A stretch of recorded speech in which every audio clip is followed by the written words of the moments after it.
যে আমাদের দেশের যে সেকুলার ফ্যাব্রিক সেটাকে কখনোই নষ্ট করা উচিত। আমরা আপনি পার্লামেন্টে জোর করে মেজরিটি থাকবে থাকবে আপনি কি পাশ করিয়ে নেবেন সেটা কথা নয়, কিন্তু বেশ কিছু রাস্তার নাম আছে যেগুলো বদলে দেওয়া হয়েছে। আমার মনে হয় যে সেরকম যদি করতে হয় তাহলে তো আপনাকে তাজমহলও ধ্বংস করে দিতে হবে। এরকম যখন একটি ঘটনা নক্কারজনক ঘটনা যখন ঘটছে তখন ইউনূস সরকারের ভূমিকা এবং তাদের সদার্থক চিন্তা নিয়ে কিন্তু প্রশ্নচিহ্ন সারা বিশ্ব জুড়ে উঠছে। দেখুন, যেটা আমাদের দেশের জন্য ভালো নয় আপনারা ইন্ডিয়ার সমস্ত নেতাদেরও সেটা বলতে শুনছেন, এবং আমার খুব দৃঢ়ভাবে মনে হয় যে আমাদের দেশের যে সেকুলার ফ্যাব্রিক সেটাকে কখনোই নষ্ট করা উচিত। আমরা উত্তরপ্রদেশে দেখছি যেটা বিনা কারণে খোঁচাখুচি চলছে। সমস্ত বিরোধী দলের নেতারাও কিন্তু এটার অত্যন্ত মানে কি বলবো, নাগরিক সমাজও আমি বলবো যে এটা চায় না।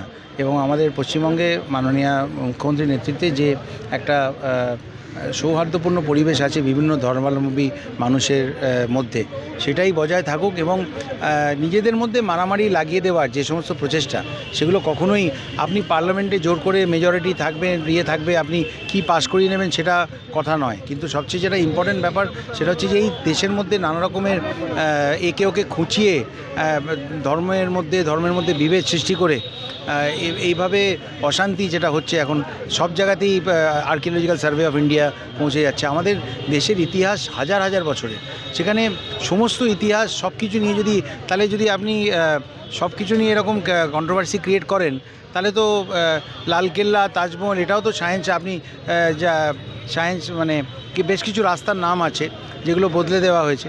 আমার মনে হয় যে সেরকম যদি করতে হয় তাহলে তো আপনাকে তাজমহলও ধ্বংস করে দিতে হবে, আপনাকে তাহলে লালকেল্লাও ধ্বংস করে দিতে হবে। কারণ অতটা জায়গা জুড়ে হয়েছে, ওর মধ্যে কোথাও কোনো মন্দির ছিল না কখনো, এটা তো হতে পারে না, কিছু নিশ্চয়ই ছিল।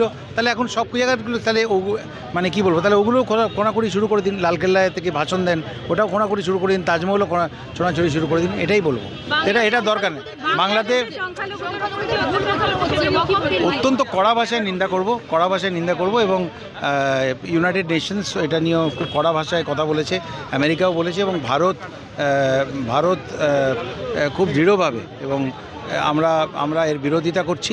এবং আমার মনে হয় যে কোনো একটা দেশে মানে এরকম যখন একটি নক্কারজনক ঘটনা যখন ঘটছে তখন ইউনূস সরকারের ভূমিকা এবং তাদের সদার্থক চিন্তা নিয়ে কিন্তু প্রশ্নচিহ্ন সারা বিশ্ব জুড়ে উঠছে। যেটা আমরা এখানে বলছি যে সংখ্যালঘুদের ওপর মানে তাদের মধ্যে ভেদাভেদ সৃষ্টি করার জন্যে নানা রকমের প্রচেষ্টা হচ্ছে বিজেপির তরফ থেকে, তেমনি বাংলাদেশেও উল্টোটা হচ্ছে। কখনোই এটা সম্পূর্ণভাবে অনভিপ্রেত, এবং আমরা সব দিক থেকে চেষ্টা করব যাতে এই ধরনের অত্যাচার শুধু বাংলাদেশে নয়, যে কোনো দেশে হলে আমরা যাদের পাশে দাঁড়াবার আমাদের পাশে তাদের পাশে নিশ্চয়ই দাঁড়াবো।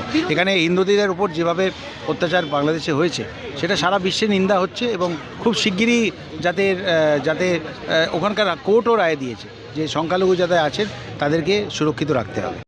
বাংলা হান্টের আরও খবর দেখতে নজর রাখুন। বাংলা খবর মানেই বাংলা হান্ট।